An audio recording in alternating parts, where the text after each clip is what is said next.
Human beings form habits.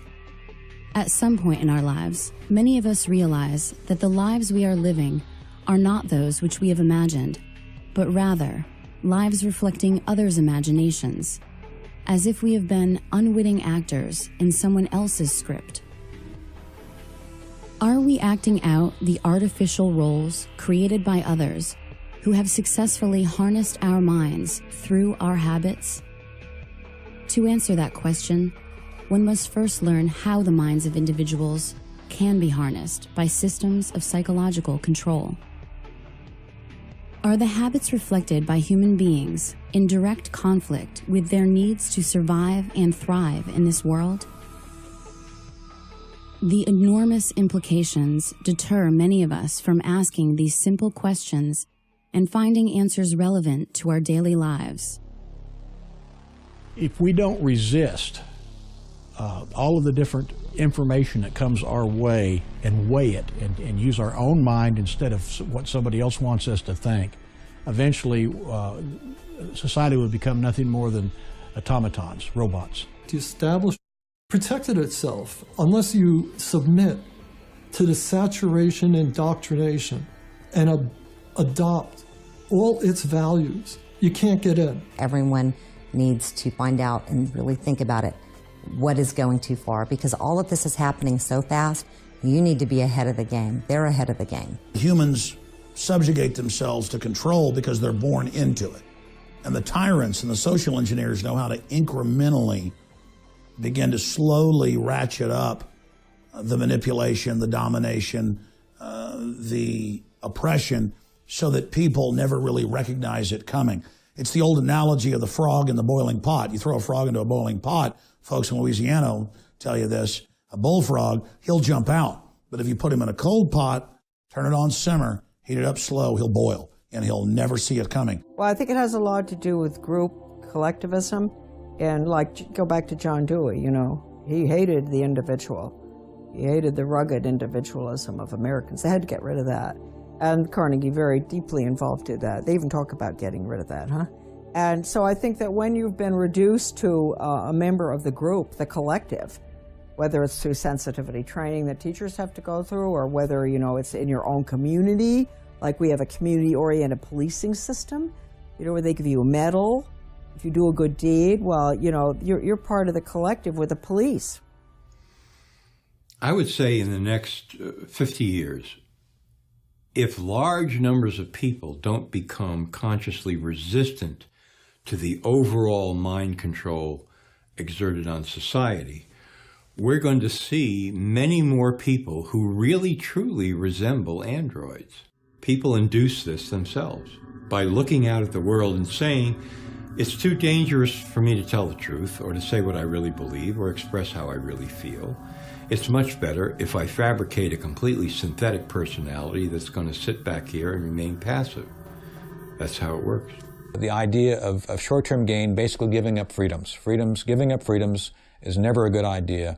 Since the dawn of time, small groups of human beings have instilled artificial circular limitations on the minds of their subjects through the procession of history.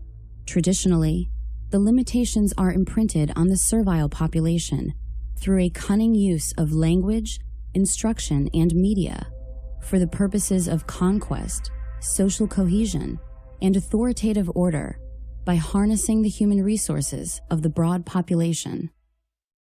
Human history reflects countless stories, regardless of what era you happen to live in, and the common thread throughout these stories is that of the struggle between the state, whatever its form, and the individual, the goal of which is to harness and subsume the individual, willingly or unwillingly, into its group collective. The role of authority is a predatory system that sees the individual basically as a unit of energy. From the time we're very young, we're taught to, worship authority basically because that's our key to survival as young children. But as adults, we never go through the rites of passage that tell us how to methodically think for ourselves, and thus we're always in a state of extended adolescence. Well, we take all this stuff, whether it's the television or it's the enculturation, the schoolyards, the teachers, we take this whole system, we put it into our unconscious mind. And it is the GIGO that comes out, garbage in, garbage out. We simply, in that computer language, have harnessed our own power by accepting all these beliefs as though they are factual, whether it's the flat earth of Columbus, or it's the idea that I'm not good enough to be or to do something I've dreamed to do. To the degree that the individual loses a sense of what freedom really means for himself, mind control is working. This is the constant battle and the struggle. What does my freedom mean to me? What is it? How deep does it go? How far-reaching is it? Individuals come already with their rights. They're born with their rights. They're inherent, they're hardwired, they're hardware. And so what you have is everybody's born into this control structure. Everybody's born into authority. Everyone's born into this situation. But just because you have an authority making decisions for you at some point when you're very young, too young to take care of yourself, doesn't mean you should always cater to authority your whole life. Fatalism, defeatism, what Bob Morley called mental slavery. That's was a huge thing that he would sing about. How do we emancipate ourselves from mental slavery? Have we moved to that point of such slavery that we're too far gone? And just kind of letting it all flow by and being apathetic about it just gets you in a position of being controlled. You know, there are some people that don't care. There are some people that don't know and don't want to know. It is very frightening. If you really look at it, you would be left with the understanding that you were obligated to do something about it. And, you know, people work really hard every day and they just want to relax and enjoy their life. We have established a framework for the most part, works pretty good. People enter into this contract with society. That contract allows them to follow certain rules and expect certain returns on their investment of working within the framework of the contract. Mind control has existed since the dawn of time. Only the methods have changed. Elites have always known, if I can control the minds of my people, I control them. Only the technology has changed. It's still the same program. It's never stopped.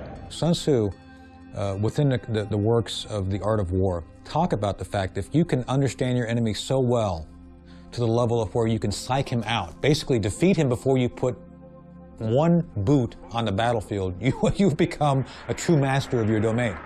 The Greek author Plato embedded several key characteristics of ruling groups in his monumental work known as The Republic. Therein, he introduces the term cybernetics as a description of steering the ship of state, emphasizing crowd control. Plato memorialized the essence of the scenario used to control individuals to this day, to make them part of the group or state. This is famously known as the allegory of the cave, a useful strategy which is emblematic of the history of mind control. The idea of cybernetics first shows up in Plato's Republic, I believe it's book 6, and in the Greek original text it's read kybernetes. But you can easily discern how this word tied into cybernetics, the control of not only nations, but how the making of individuals into the collective that forms nations came about. As we've moved through history, every great leader has had to understand the potential of information, the potential of speech, the potential of words, the potential of books.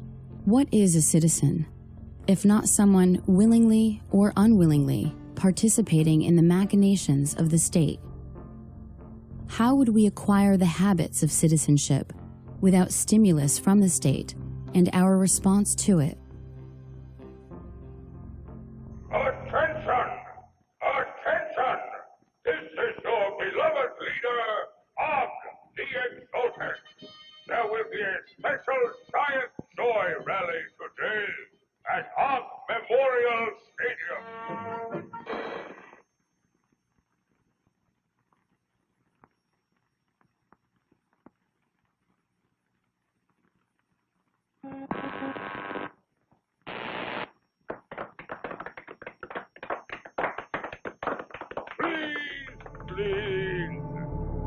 In an attempt to assist the state, a 14th century Italian named Niccolo Machiavelli crafted several books intended to help the ruling elite dominate their subjects with the most effective psychological warfare techniques available to the world at that time.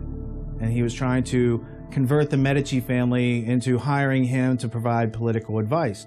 Conspiracy is the story of history. It's the story of plunderers taking care of people who produce.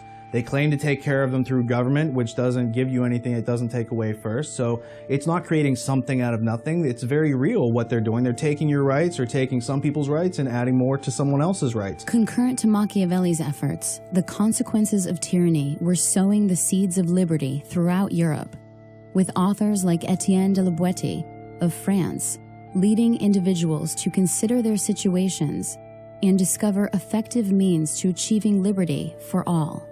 So this whole idea of Machiavelli telling the ruling elite how to do this in a more efficient and effective manner without people directly knowing about it. But his mistake is that these books get out there and other people start to read these books because it's not just the ruling elite. This starts to have an influence in Europe. You've got a character named Etienne de la Boétie who writes a discourse on voluntary servitude. And basically what de la Boétie does is he shows you that everything that Machiavelli told the ruling elite about how to control you is undone when you understand it to the nuts and bolts level, where you can then withdraw your consent, and that only then are you free. We control you. We control your mind.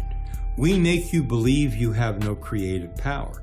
We make you forget you have imagination, which is the core capability from which you can invent your own reality.